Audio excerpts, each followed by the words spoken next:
Guys आज की जो कहानी है हॉन्टेड डॉल की। एक डॉल जो बिना उसके परमिशन के, बिना उसके अनुमति के, यानी जब तक उसकी परमिशन न मिले अगर आप एक फोटो भी क्लिक करते हो, एक पिक्चर भी लेते हो तो आपके कैमरे या मोबाइल फोन या किसी भी डिवाइस में नहीं आती है। बहुत ही हॉन्टेड और हॉरर डॉल की कहानी है। इस डॉल का नाम है रॉबर्ट द डॉल। गाइज मैंने अपने चैनल पे एक वीडियो बनाई थी एनाबेल डॉल की। एनाबेल डॉल बहुत हॉन्टेड और मिस्टीरियस कहानी है। एनाबेल डॉल को उसके माँ ने अपने बच्चे को गिफ्ट की थी, जो उस डरावने गुड़िया की वजह से बहुत सारे पैरानॉर्मल एक्टिविटीज होते थे, लोग डर जाते थे। उस पे बहुत सारी मूवीज बनी है। तो उसी जैसा एक डॉल की आज की कहानी है। एनाबेल की नहीं, ये रॉबर्ट द डॉल की है। ये भी डेंजरस और बहुत ही खौफनाक और हाउंटेड गुड़िया है। इस गुड़िया की कहानी कुछ इस तरह से मैं आपको बताता हूँ। गाइज अगर आपको इस तरह के हाउंटेड हॉरर मिस्टीरियस कहानियां सुनना चाहते हो तो इस चैनल को सब्सक्राइब करें। तो कहानी शुरू करते हैं। गाइज ये बात है अमेरिका की फ्लोरिडा की। 1906 1906 की बात है। 1906 में एक फैमिली फ्लोरिडा में रहती थी। उसका एक बेटा था छोटा सा, जिसका नाम था रॉबर्ट। रॉबर्ट यानी उस डॉल का नाम बाद में पड़ा है, पहले उसका नाम था रॉबर्ट। रॉबर्ट जिस घर में रहता था, उसके पेरेंट्स जो थे बिजनेसमैन थे, वो काम के लिए बाहर जाते थे। वहां पे एक नौकर रहता था। उस नौकर से उस फैमिली का रिलेशन बहुत अच्छा था। यानी देखा जाता है कि कहीं अगर एक घर में दो चार लोग नौकर रहते हैं जो सर्वेंट होते हैं, तो कोई एक ऐसा रहता है जो मालिक का बहुत खास रहता है। तो उसमें जो एक आदमी रहता है वो अपने मालिक का बहुत वफादार और बहुत अच्छा होता है। उसके रिश्ते जो रहते हैं, रॉबर्ट के जो पेरेंट्स होते हैं उनसे बहुत अच्छा होता है। गाइस लेकिन ये ज्यादा दिन नहीं चल पाता है। पता नहीं क्या होता है, कुछ दिनों के बाद में रॉबर्ट के पेरेंट्स से उस नौकर का जो रिलेशन था वो थोड़ा सा ठीक नहीं था। तो वो जो नौकर वहां पे काम करता था, वो सर्वेंट जो है वहां से काम छोड़ने के लिए सोचता है कि मैं अब यहाँ पे काम छोड़ दूंगा, और वो एक दिन काम छोड़ देता है। लेकिन जाते जाते रॉबर्ट को एक डॉल देके जाता है। डॉल एक प्लास्टिक की गुड़िया देके जाता है। दे के वो चला जाता है। और रॉबर्ट छोटा था। बच्चे डॉल में, गुड़िया में, इन चीजों में बहुत उनको अच्छा लगता है, खेलना अच्छा लगता है, तो वो खेलता रहता है। एक दिन अचानक जब उसके पेरेंट्स, उसके माता पिता रॉबर्ट के कमरे में आते हैं, तो देखते हैं कि वहां के सामान जो हैं, चारों तरफ जो फर्नीचर है, ऊपर जो ग्लास रखे हैं और बहुत सारी चीजें, वो जमीन पे गिरा पड़ा रहता है। तो वो लोग आते हैं, कमरा खोलते हैं, रॉबर्ट से बोलते हैं कि ये तुमने क्या किया। तो वो बोलता है ये मैंने नहीं किया। बोलता है अब तुम्हारे अलावा इस कमरे में कोई है नहीं, तो ये दूसरा क्यों कर सकता है, कैसे हो सकता है। बोलता है पर सच बोल रहा हूँ मॉम, मैंने नहीं किया। वो लोग उस सामान को उठाते हैं, रखते हैं और चले जाते हैं। गाइस नेक्स्ट डे फिर वही चीज होता है। उसके कमरे में माँ बाप, सुबह जब उसके पेरेंट्स आते हैं, देखते हैं रॉबर्ट के कमरे में सारी चीजें बिखरा हुआ, फर्नीचर गिरा हुआ, यहाँ तक कि बेड शीट भी गिरा हुआ, और एक चेयर के ऊपर उस डॉल के बैठे हुए देखते हैं। डॉल अभी गिफ्ट मिला था उसको, और डॉल के बारे में उनको पता नहीं कि हॉन्टेड डॉल है। रॉबर्ट भी इन चीजों से परेशान रहता है, लेकिन वो कुछ देखता ही नहीं, तो वो पेरेंट्स को कैसे बताए। उसके पेरेंट्स उसको बहुत डांटते हैं, लेकिन वो बोलता है मॉम मैंने नहीं किया। चले जाते हैं। नेक्स्ट डे रात में गाइस क्या होता है कि रॉबर्ट अपने बेड पे सो रहा होता है। सामने वाले चेयर पे वो डॉल बैठी रहती है। वो डॉल, रॉबर्ट की नजर पड़ती है कि वो डॉल रॉबर्ट को घूर रही है। जब रॉबर्ट को देखता है डॉल उसको घूर रही है, और इतने में देखता है कि डॉल की जो पलकें हैं वो झपक रही है। रॉबर्ट इतना डर जाता है, डर के जोर से चिल्लाता है। बगल वाले कमरे में उसके पेरेंट्स रहते हैं, रॉबर्ट की डरने की आवाज सुन के वहां से निकल के आते हैं। गाइस जैसे ही वो निकल के आते हैं, देखते हैं रॉबर्ट डरा हुआ, सहमा हुआ सा एक कोने में जाके रो रहा होता है, और डॉल चेयर पे बैठी हुई होती है। उसके माँ बाप देखते हैं, नजर पड़ती है सामने कोने में रोबोट को बुलाते हैं, पूछते हैं क्या हुआ। बोलती है मॉम ये गुड़िया मुझे घूर के देख रही है, मैंने उसको उसके पलके को झपकते हुए देखा है। तो वो लोग उससे समझाते हैं और ये कहते हैं कि ये डॉल है, ये खिलौना है, ये प्लास्टिक की गुड़िया है, ये कैसे पलक झपका सकती है, कैसे तुम्हें घूर सकती है। रोबोट को समझा के बहला के फुसला के सुला देते हैं, चले जाते हैं। नेक्स्ट गाइस क्या होता है कि फिर वही हरकत होता है, रोबोट जोर से चिल्लाता है।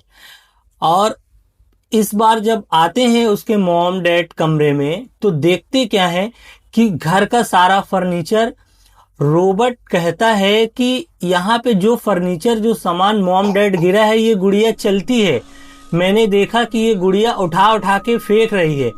उसके मॉम डैड रोबोट के कहते हैं कि ये कैसे हो सकता है, ये प्लास्टिक की डॉल है, ये कैसे चल सकती है।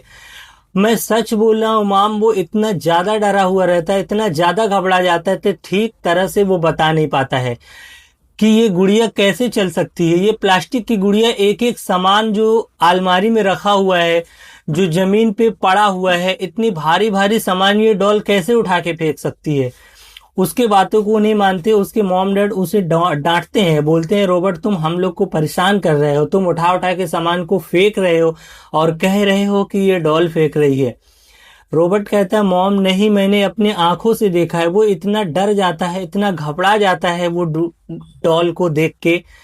लेकिन नेक्स्ट डे अब वो इसे एक डरने के बजाय वो एक इंसान समझने लगता है, बात करने वाली गुड़िया या बात करने वाले उसका दोस्त। उससे इतना प्यार हो जाता है कि वो अपने पास रखने लगता है। जब वो स्कूल जाता तो अपने लिए जो कुछ भी खाने के लिए मॉम डैड से उसको भी खिलाने की कोशिश करता। बच्चे हैं, बच्चे को क्या, लेकिन वो खाती नहीं। लेकिन जब वो अपने मॉम डैड के साथ में शॉपिंग के लिए कहीं बाहर जाता गाइस, जिससे अपने लिए वो कपड़े लेता तो वो डॉल के लिए, अब उस डॉल के प्रति उसका जो लगाव था वो और ज्यादा हो गया। वो इसे महज एक डॉल, एक गुड़िया नहीं समझ रहा था, उसको अपना साथी, अपना दोस्त मानने लगा था। अब वो उसके बिना रहता है। तो रोबोट जब उस दिन रात में देखता है उसके मॉम डैड को आते हैं कमरे में, तो वो सारे सामान बिखरे हुए, रोबोट कहता है कि मॉम मैंने देखा कि ये गुड़िया ये सारे सामान उठा उठा के फेंक रही है, और ये जो फर्नीचर बिखरा हुआ है ये गुड़िया कर रही, मैंने इसे चलते हुए देखा है। उस दिन रात में रोबोट बहुत ज्यादा डर जाता है। उसके मॉम वो कहते हैं ये प्लास्टिक की गुड़िया, ये बेजान गुड़िया ये कैसे कर सकती है ये चीजें। समझाते हैं, बुझाते हैं उसको, जैसे भी करके वो चले जाते हैं। नेक्स्ट डे गाइस रोबोट को डरने के बजाय उस गुड़िया से और ज्यादा प्यार हो जाता है। इतना प्यार हो जाता है वो महज वो उसे गुड़िया नहीं अपना दोस्त समझने लगता है। अब वो शॉपिंग के लिए जाता, स्कूल जाता तो उसको ले जाने की कोशिश करता, लेकिन उसके मॉम डैड ने मना कर देते। लेकिन जब वो शॉपिंग जाता, कहीं घूमने जाता, तो उस डॉल को अपने साथ लेके जाता। अब वो डॉल से बातें करने लगा था। बगल में, जस्ट बगल में उसके मॉम डैड का कमरा था, उनको ना आवाज आती थी बातें करने की। वो गुड़िया से बिल्कुल एक दोस्त से जैसे बातें करते थे। वो लोग दरवाजे के बाहर खड़े होके कान लगा के जब सुनते थे गाइस, तो वो किसी से बात करता था। वो उनको अपने बेटे की आवाज पता था। उस डॉल की अजीब अजीब आवाजें आती थी जो उनको सुनाई देती थी। जब वो दरवाजा खोल के अंदर जाते तो डॉल एक चेयर पे बैठी रहती और रोबोट अपने बेड पे। वो एक दूसरे को देखते रहते।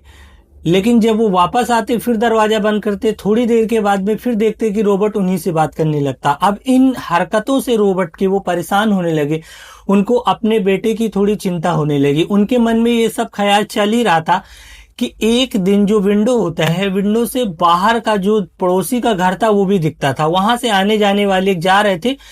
रोबोट ने उस डॉल को उठा के विंडो पे रख दिया। लोगों ने भी सुना कि विंडो से अजीब अजीब आवाजें आ रही है, कोई बात कर रहा है। जब वो पास में आके देखते तो वहां कुछ नहीं दिखता, महज एक प्लास्टिक की गुड़िया।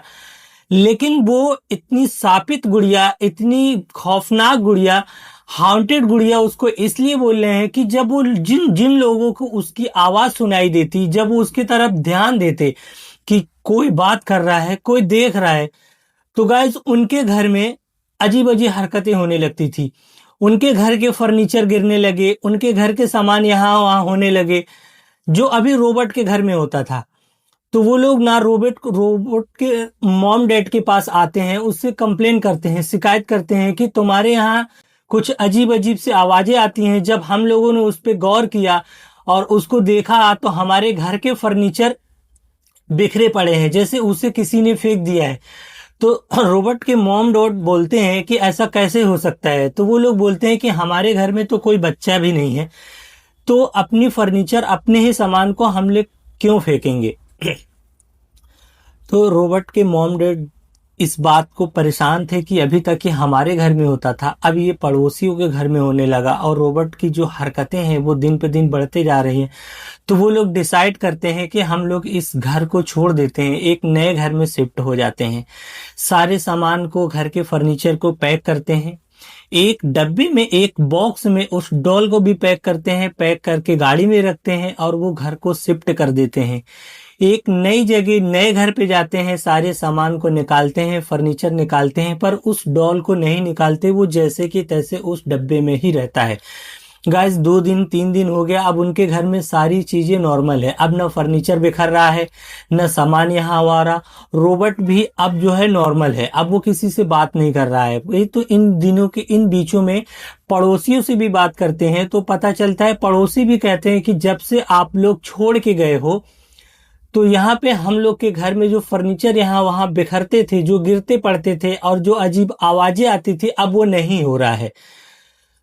तो ये धीरे धीरे समय बीतता जाता है, रोबोट अब धीरे धीरे भूलने लगा था, रोबोट अब थोड़ा बड़ा होने लगा था। तो रोबोट जो है बड़ा होने के साथ साथ वो उसकी जो इंटरेस्ट था, जो वो रुचि रखता था, वो कैनवास में, पेंटिंग में रखता था। अब वो पेंटर बनने के लिए न्यूयॉर्क चला जाता है, न्यूयॉर्क में अपनी पढ़ाई करता है। समय बीतता जाता है, रोबोट अब बड़ा हो जाता है, अब वो एक तरह से प्रोफेशनल पेंटर बन चुका था। बनने के बाद में एक दिन वो वहां से फ्रांस चला जाता है, जहां पे वो जॉब करने लगता है। बड़े बड़े होर्डिंग, बड़े बड़े एग्जीबिशन, यानी वो उभरता हुआ एक कलाकार बन जाता है और वो बड़ा हो जाता है। उसी बीच उसकी एक लड़की से मुलाकात होती है, उन दोनों में प्यार होता है और शादी कर लेते हैं, कुछ दिन साथ में रहते हैं। अब रोबोट को फिर याद आता है कि अब हम वापस अपने घर चलते हैं, अमेरिका, फ्लोरिडा। उससे बोलती है, वो बोलती है चलो। रोबोट अब शादी कर लेता है उस लड़की के साथ में, फ्लोरिडा अपने घर पे आता है, अपने मॉम और डैड से बात करता है कि अब हम अलग रहेंगे। तो अमेरिका में ज्यादातर गाइज ये होता है कि अगर आप 18 साल के हो, बालिग हो गए हो, तो आप अपनी परिवार, अपनी फैमिली, अपनी लाइफ खुद चूज कर सकते हो।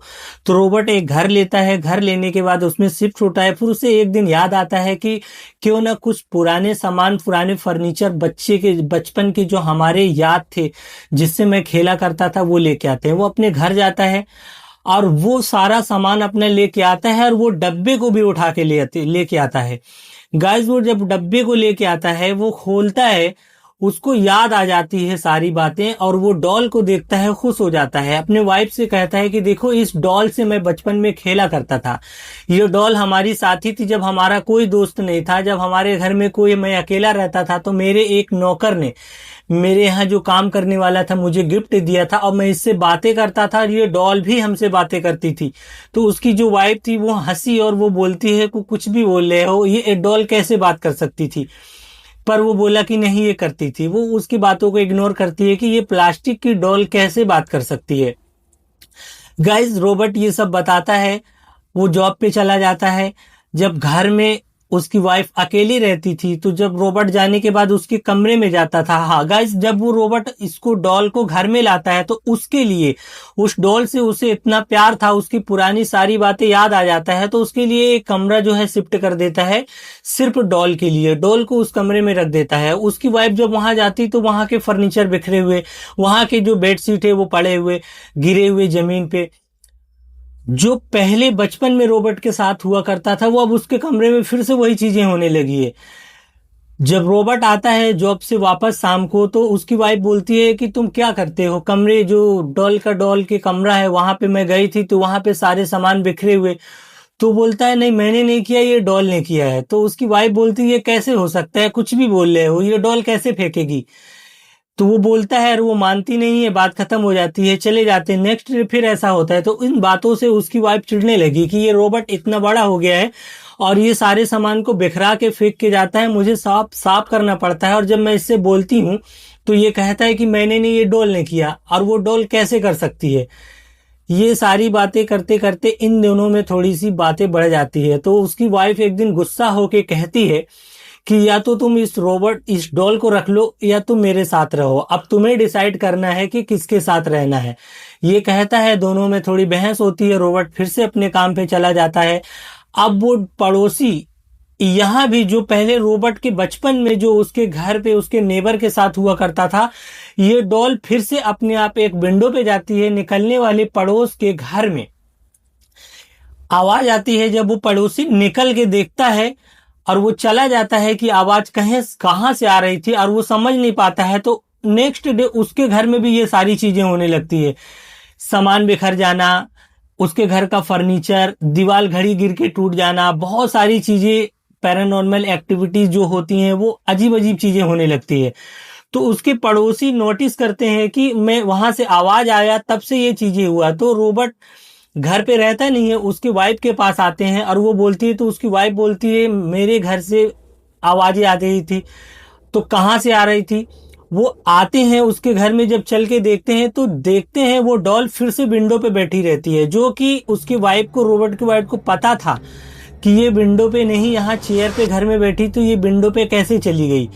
तब उसकी पिछली बातें, रोबोट की सारी चीजें, यानी रोबोट ऐसा कहता था बचपन में मेरे साथ ये होता था, वो होता था, ये सारी बातें गाइस चल ही रही थी कि 1974 में रोबोट की डेथ हो जाती है, रोबोट मर जाता है। अब ये शापित गुड़िया की वजह से, हाउंटेड डॉल की वजह से, या उसकी तबीयत खराब होने की वजह से, ये एक मिस्टीरियस डेथ रह जाती है, पता नहीं चल पाता है। उसकी वाइफ अब अकेले पड़ जाती है। तो अब जब रोबोट ही नहीं है तो उन चीजों से, उसके सामान्य से उसको क्या लगाव रहेगी। अब वो डिसाइड करती है कि हम इस घर को छोड़ देंगे, अब मैं कहीं और जाके रहूंगी। गाइज वो दूसरे घर लेती है और वहां पे शिफ्ट हो जाती है और सारी चीजें यहाँ से, अपना फर्नीचर उठा लेती है। तो वो जहां पे जाती है वहां के एक पड़ोसी की एक छोटी सी बच्ची को बुलाती है और रोबोट की जो डॉल रहता है उसको वो दे देती है, गिफ्ट करती है। गिफ्ट करने के बाद में अपना रहने लगती है।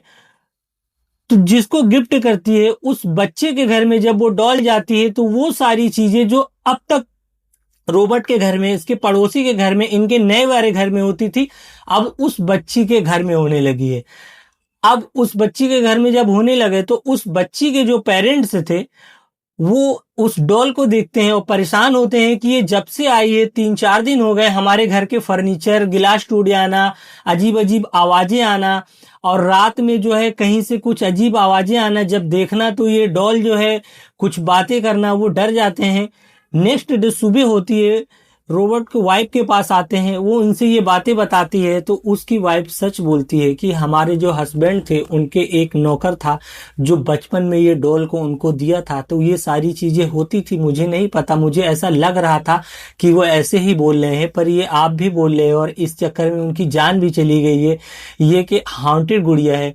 तो उस जिस बच्ची को रोबोट के वाइफ ने गिफ्ट किया था, वो लोग डिसाइड करते हैं कि फोन करते हैं फ्लोरिडा के मार्टू म्यूजियम, ईस्ट मार्टन म्यूजियम है एक, इस नाम से, उसमें फोन करते हैं और वहां म्यूजियम के जो कर्मचारी होते हैं वो आते हैं।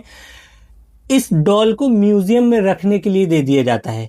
गाइस ये डॉल को म्यूजियम में ले जाके जब रख दिया जाता है, म्यूजियम में बहुत सारी एंटीक चीजें, बहुत ऐसी चीजें होती है जो म्यूजियम में रख दिया जाता है यादगार के तौर पे, कि लोग यहाँ पे, पर्यटक लोग आए, विजिटर लोग इसको देखें कि यार पहले पिछले जमाने में ऐसे हुआ करती थी। गाइस रख दिया जाता है बंद करके। जब म्यूजियम को रात में घर वापस आया जाता है तो वही चीज म्यूजियम में भी, यानी म्यूजियम की महंगी महंगी बेशक कीमती चीजें सब बिखरे हुए, टूटे हुए पड़े होते हैं। सुबह जब म्यूजियम को खोला जाता है तो लोग घबरा जाते हैं कि ये क्या हो रहा है। और इसी बीच में जब ये 2-3 जगह हो चुका था, तो जब वहां पे न्यूज चैनल वाले आए तो वो बताते हैं कि इसके किस्से, इसके कहानी हम लोग सुन चुके थे, लेकिन ये कितना रियल है ये हमें नहीं पता था। तो अब ये पता चल रहा है कि ये एक शापित गुड़िया है, एक ये हाउंटेड डॉल है। जो ये बातें ये पिछले 3 घरों में जाके जो कुछ भी किया है, अब ये इस म्यूजियम में कर रही है। तो उस म्यूजियम वाले ने, उस म्यूजियम में एक अलग से कैबिन बनाया जाता है, कांच का एक बॉक्स बनाया जाता है, एक बॉक्स बना के उस रोबर्ट द डॉल, रोबर्ट का डॉल था इसलिए उसका उस दिन से नाम पड़ा रोबर्ट द डॉल। उस डॉल को एक कांच में पैक करके उसको अलग कैबिन में अलग जगह रख दिया गया। जब उसको पैक कर दिया गया, रख दिया गया, दूर से उसको कांच से आप देख सकते हो, उसके पास नहीं जा सकते। तो वहां पे जो सामान्य ये जो निगेटिव हरकतें होती थी वो वहां पे होना बंद हो गया। गाइस ये बातें 2009 की है और ये स्टार्ट होता है रॉबर्ट के बचपन से 1906 से। अब ये 2009 में ऐसे पता चलता है कि एक फोटोग्राफर आता है, एक रोबर्ट, ये जो रोबर्ट द डॉल रहता है इसका फोटो लेता है। फोटो लेता है कम से कम 40 to 50 पिक्स लेता है। क्लिक करके वो घर जाता है। जब वहां पे देखता है तो उसमें कोई भी पिक्चर नहीं रहती है। वो परेशान हो जाता है कि ऐसा तो मेरी लाइफ में इतने दिन से फोटोग्राफी कर रहा हूं, कभी नहीं हुआ। फिर वो वापस आता है। उस दिन वो एक वीडियो भी शूट करता है और एक फिर से पिक्चर लेता है। और उसको रॉबर्ट द डॉल के बारे में ये चीजें पता था, लेकिन अब वो म्यूजियम में था, वो फोटोग्राफर था, वो सिर्फ पिक्चर लेने आया था। फिर से लेता है 40 to 50 और एक वीडियो भी शूट करता है। फिर घर पे जाता है। गाइस फिर से उसके कैमरे में वो सारी चीजें डिलीट हो जाती है। अब वो परेशान होता है कि कैसे हो सकता है, क्या ये रोबर्ट जो डॉल है ये सच में हाउंटेड गुड़िया है, सच में एक शापित गुड़िया है। वो वापस आता है, जो म्यूजियम में काम करने वाला एक कर्मचारी था जो वहां पे एक्टिव रहते हैं, उनसे बात करता है। वो पूरी चीजें बताते हैं, इस डॉल के परमिशन के बिना आप इससे एक पिक्चर भी नहीं ले सकते हो। तो ये चीजें, वो जानकारी, ये सच पता करने के लिए उस रॉबर्ट द डॉल से बोलता है, क्या मैं आपकी पिक्चर क्लिक कर सकता हूं, क्या मैं आपकी वीडियो बना सकता हूं। आप ऐसा बोलोगे, उसके बाद में आप फोटो लो, पिक्चर लो, वीडियो बनाओ। ऐसा कहने के बाद में जब वो पिक्चर लेता है और घर जाता है, इस बार उसकी पिक्चर, उसकी वीडियो, उसकी फोटोज उसके पास थी। तो गाइज ऐसी बहुत सी मिस्टीरियस कहानी, क्या ऐसा हो सकता है कि एक शापित गुड़िया, एक हाउंटेड गुड़िया, बिना उसके परमिशन के आप कुछ भी नहीं कर सकते। अगर आप पड़ोस से गुजर रहे हो, उसके बगल से गुजर रहे हो, उसकी आवाजें तुम्हें सुनाई दी, अगर तुमने इग्नोर किया, इसके बारे में कुछ सोचने लगे, तो तुम्हारे घर में उथल पुथल होने लगी। और ये फोटोग्राफर कहता है कि जब मैंने बिना परमिशन के इसकी पिक्चर और इसकी वीडियो लेके जब मैं घर पे गया था, तो मेरे घर में भी अजीब आवाजें और कुछ अजीब हरकतें होने लगी थी। इस डॉल के बारे में मुझे थोड़ी थोड़ी बातें पता था, लेकिन इतनी हाउंटेड होगी ये मुझे नहीं पता था। जब मैं दोबारा आता हूँ, इसकी और जानकारी लेता हूँ, जब इसकी परमिशन लेके मैंने पिक्चर क्लिक की, वीडियोस बनाई, और उसके बाद में मैं देखता हूँ तो मेरे कैमरे में वो सारी चीजें रिकॉर्ड है। तो गाइज ये अमेरिका के फ्लोरिडा में ईस्ट मार्टिन नाम का एक म्यूजियम है। उस म्यूजियम में 1996 से लेके 1906 में ये घटना हुआ था, जब रॉबर्ट के हाथ में आया था रोबर्ट द डॉल। उसके बाद से ये सब चीजें होती गई। 1974 में रॉबर्ट की डेथ हो गई थी। उसके बाद 1996 में इसको ईस्ट मार्टिन जो म्यूजियम है इसमें रख दिया गया था। 2009 में जब ये फोटोग्राफर आता है, इसके साथ ही जब ये होती है ये सारी चीजें, उसके बाद में ये पता चलता है कि बिना इसके परमिशन के आप इसकी एक फोटो भी नहीं ले सकते हो। गाइज ये एक रियल कहानी है अमेरिका की, फ्लोरिडा की, रॉबर्ट द डॉल। ये आज भी उस म्यूजियम में रखा हुआ है। ठीक उसी तरह जैसे एनाबेल डॉल की कहानी थी, ये भी एक हाउंटेड और शापित गुड़िया है। गाइज ये बहुत ही अभी भी सेफ्टी से उस म्यूजियम में इस डॉल को रखा गया है। गाइज अगर आपको इस तरह के हाउंटेड, हॉरर, मिस्टीरियस कहानियां, ऐसे ही मिस्टीरियस कहानियां जानना और सुनना चाहते हो तो इस चैनल को सब्सक्राइब करें। आप अपना और अपने परिवार का ख्याल रखें।